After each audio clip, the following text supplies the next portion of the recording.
Ladies and gentlemen, you are listening to Life Well Lived by Omobola Stephen. It's an engaging and enlightening talk show on life, relationships, and the business of life. Grab a cup of juice and just chill. Life Well Lived by Omobola Stephen. Live life. Live fully. Welcome, everybody, to this week's episode. We really appreciate you joining us. This podcast really shows us how we can all learn, live, and thrive off of each other. By sharing our knowledge through our conversations, we will impart some knowledge whilst learning ourselves how to progress even further. Here is your host.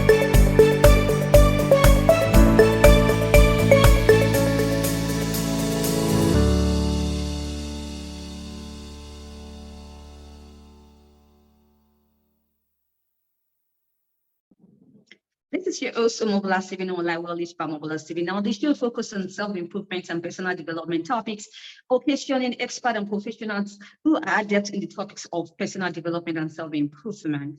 Personal development is a lifelong process, and it's something that we need to embrace in order to get to the life that we're truly meant to live. Today, I have Caroline Ray, who is an executive coach and career strategist. Welcome with me, Caroline. Right. Welcome. Hi, Omobola. Thank you for inviting me on. It's wonderful to talk to you today. Wonderful to talk to you, Caroline. Now, Caroline has helped many experienced professional women to make powerful and aligned career moves. They thought you were 5 years plus away. Now, that sounds incredible. I'm looking forward to a great and enlightening show with you, Caroline, moving forward. Thank you. All right. So a very important question here that I need to ask you. What happens during midlife, and does everyone experience a midlife crisis? I think that's the sort of story that we are told, isn't it? That you get your midlife crisis, and of course there's the quarter life crisis at 25 now as well. But I think there's something that I've noticed that's been really interesting, which is in every domain that I've worked in and with my clients, you can, once you have 15, 20, once you have 20 years of experience under your belt, you can experience this stagnation and this sense of, is this all that's in front of me in terms of my career? Or I'm feeling stuck. I'm not very satisfied by my career anymore, but I can't really see how to make a move. And I think that's often that's quite a common experience with the clients that I work with. And certainly, is part of that ongoing growth and development. And I think what's interesting, and it'd be interesting to see what you think, Omobola, but I think in my experience, people often feel like that's a bad place to be because it doesn't feel good. It doesn't feel good to be stuck. It doesn't feel good to be lacking energy about your career and your work. But it's actually, I think it's really important to view it as an opportunity. It's an opportunity to really step back and get clear and think about what do you want in this next season of your career and, of course, of life, because life looks different at midlife than it did at 20 and at 30. Oh, really? Now, research tells us that in recent times, the career trajectories of countless women stagnate at midlife. Now, Caroline, what is the root cause of this? Is there any faulted decisions they've made earlier on? No, I think it's often a cause of a couple of things. One is that they're not continuing to be stretched, or they're not developing in the way that they had earlier in their careers. And that's not to say that they're not doing hard work and they're not often they're, in extremely demanding roles, but they're not necessarily developing new skills, or they don't have the variety that they had, that it's sort of they're just repeating a lot of the time. So that what that means is the brain isn't getting the stretch and the dopamine and that reward that you get when you're really growing and developing. I think the other thing that happens is that the mistake that I most frequently come across is that people tend to focus all of their energy on doing the day job and they sort of forget to lift their head up quite regularly and think about, where is this taking me? What do I need to do to make sure I'm opening enough doors for my next career opportunity, even if I'm not too sure what that looks like yet? You know, am I developing new skills or honing the skills that I have? Am I building the right networks that I need? So one of the challenges is that people are sort of, all their attention, because of course jobs are demanding in midlife for the most part, but all of the attention is being sucked into delivering the day job, and we're not sort of looking up to think, what's coming next? How do I set myself up for what's interesting? What might I want to do? So I don't think it's sort of through any faults. I think we just get into a rhythm and we sometimes forget to lift our head up and think about what's coming next. Well, why is the midlife the magic age for career power move? Now, should we be considering quitting or coping? What is the best option? Yeah, I think it is an opportunity for a power move, because I think you're so well placed to really understand where you add the most value, where you drive the most impact and get the best results, and what you're brilliant at, and also what you're not brilliant at, and what you would rather never do again. And I think that is a real position of strength, because it allows you to really articulate the value you bring to the table as a professional, but it also helps you understand, do I want to keep moving forward in this career? Can I take what, you know, the value I bring to the table and move it to a different sector, or move it to a different, you know, make a complete career change? Or can I jump out? You know, am I ready to jump out of corporate life altogether and actually take the skills that I've learned, and take, you know, sort of build something on my terms that I want to do, which is often in people's horizon at midlife. And I think being able to build a bridge to that move. I mean, some people jump in and that's brilliant too, but I think you're in a real position of power because you have so much experience and skills. And it's just an opportunity to think, what's on my heart's desire? What do I really want for this next season of my career? And how does that support the life that I want to lead? And, you know, you're in a very strong position to make that happen. Oh, really? Thank you once again, Carol and Ray, for that insight. Going forward, why is it very important to let go of the career ladder and begin to embrace the career relationship? Why do you think this so? Well, I think the old way of working was that you had to get in at the bottom and you had to just keep going for the next promotion, going for the next promotion, going for the next promotion. And then, you know, 25 years later, 30 years later, 40 years later, you'd get your golden watch or clock or whatever that was. And then you'd set off sail to retirement. I think that model is radically changed now, and not just because the world of work looks slightly different. But I think what's really important is to understand, you know, like early in your career, making those moves, like making moves to be promoted, is the quickest way for you to progress, and it's the quickest way for you to, you know, get some more money. And you do hit a point in your career when you need to really establish your strengths and skills and expertise. And I think the way that we think about that is often still in that ladder, like I need to make the next promotion, I need to make the next move after that, instead of understanding, you know, what do I want this relationship to look like? Like if you think about your career as something that you have a relationship with, like are you know, how is that relationship? What does it look like? You know, is it balanced? You know, for all that you're putting in, do you feel like you're getting enough back from your career? Do you feel that you need to actually invest a little bit more? Do you need to hone some more of your skills so that you can get more back from that? Does it feel good? Do you feel satisfied in the work that you do? Or does it feel quite transactional? Is it just about the pay and the promotion?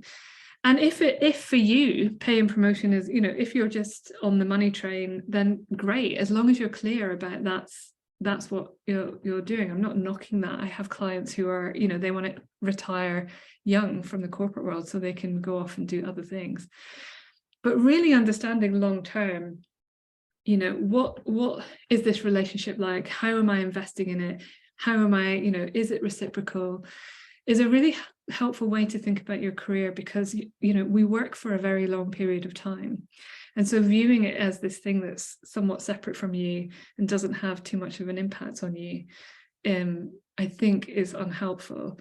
It also allows you to think more creatively, rather than just that I'm going up and up and up and up. It actually helps you think more creatively and more openly about the different opportunities that are available to you. And then what do you need to do to develop that relationship with your career to make those moves happen? Absolutely. Caroline, I'd like to ask you this question. Is there anything that my audience may be doing at this time that is, stalling the happiness, that is hindering them from making the progress they need to make in life, right? Do you have any tips that you can help provide? Yeah, I think there's a couple of mistakes, and I just need to say up front, I made all of these in my career many times. But I think there's a couple of common habits that I see that are unhelpful. The first is thinking that your work speaks for you. I'm here to break the news that it doesn't speak for you, sadly. Sorry? Are you kidding me? Yeah, I'm not. It definitely doesn't. And I hear this often as but I don't want to be, someone who just promotes myself with no good reason, or I don't want to play the game. What we know this very well, is that, and this makes sense as well, only 10% of the work you do contributes to the visibility and opportunities that you get in your career. And the reason for that is there's not very many people who actually see the depth of work that they do. They don't see your workings out, the big projects. The bit that really matters is how people experience you at work, and also what they think about your work. And then the biggest chunk of it is actually what people know about you, what people say about you, what people hear about you. Those two things make up 90% of the impacts and opportunities that you generate in your career.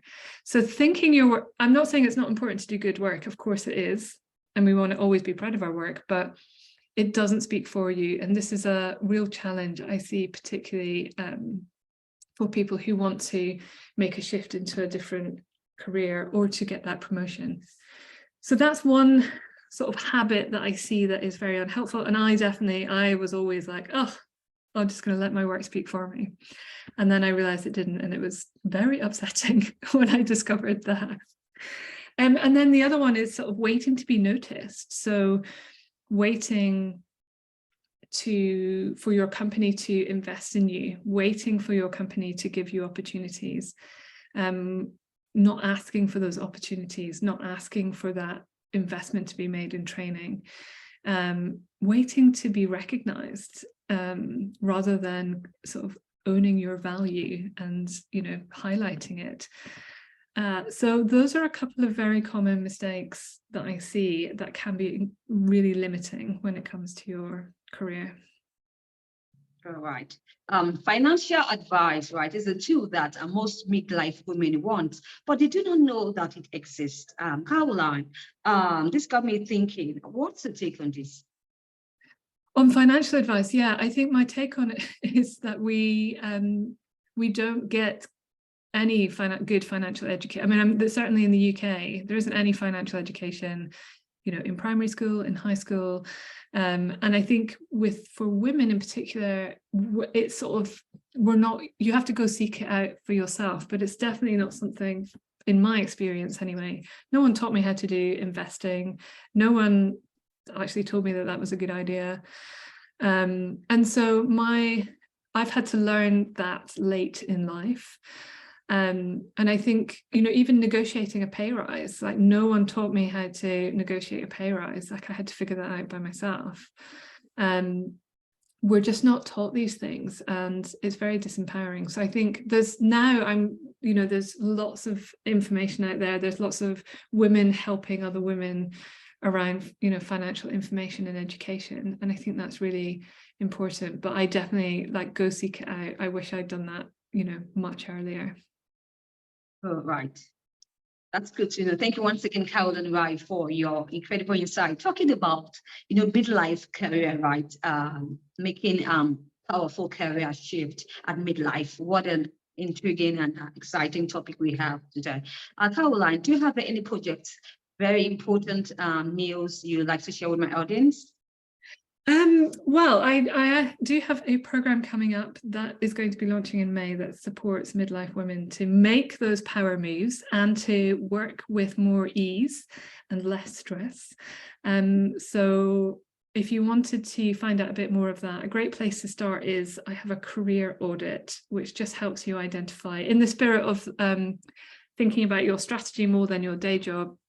It helps you identify what's going well, and where the gaps are and what you might do about that. So if you wanted to get in contact, drop me a DM on LinkedIn. I know most people are listening. If you're like me, you'll be listening to the podcast in the car or as you're doing your cleaning. So you can drop me a link. You can drop me a DM on LinkedIn, and I can just pop it to you. So. All right. Now you mentioned LinkedIn. I would like you to share more of your social media platforms and also your website to my audience. Yeah, so LinkedIn, you can find me. I'm just Caroline Ray. I think I'm the only exec coach called Caroline Ray, so you should find me. Should find me there. On Instagram, I'm _Caroline Ray, and then my website is carolineraycoaching.com. Awesome. Any passion words you'd like to share? I think what's my parting word? I guess my sort of secret sauce for my clients is to really take the opportunity to keep checking in with yourself around what do I want in my career, get that clarity, and that can really help guide you. Absolutely. That's a great inspiration from you, Caroline. I wish you the best of luck in all the projects that you embark upon.